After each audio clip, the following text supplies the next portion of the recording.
Kidney রোগটা এমন একটা রোগ, আসলে আমরা আমরা সময় থাকতে কদর বুঝি না।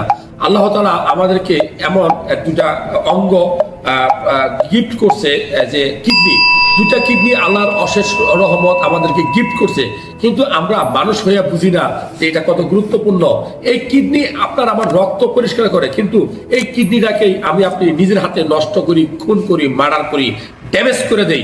যতদিনে ধরা পড়ে তত কিডনি 60 থেকে 70% নষ্ট হয়ে যায়, কারণ কিডনি রোগ নীরবে হয়, বুঝতে দেয় না। সো আপনার কিডনিটা কেন নষ্ট হয়?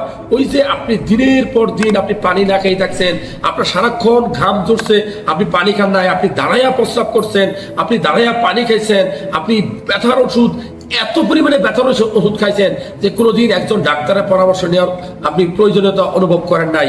এত পরিমাণে অ্যান্টিবায়োটিক খাইছেন যে আপনার কিডনি লোড নিতে পারে নাই, আপনাকে বারবার সিগন্যাল দিছে, পানির পিপাসার কথা বলছে, কিন্তু আপনি পানি খান নাই।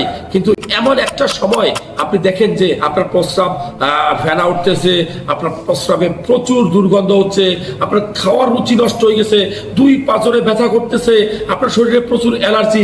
ডাক্তারের কাছে গেছেন, গিয়ে দেখেন যে আপনার সিরাম কিডনি লেভেল অনেক উপরে, তার মানে আপনার কিডনি নষ্ট। আসলে কি তখন কিছু করার থাকবে না?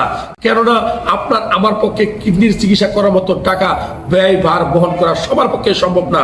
সো ভালো লাগলে এই ভিডিওটা শেয়ার করবেন, কিডনির প্রতি যত্নশীল হবেন।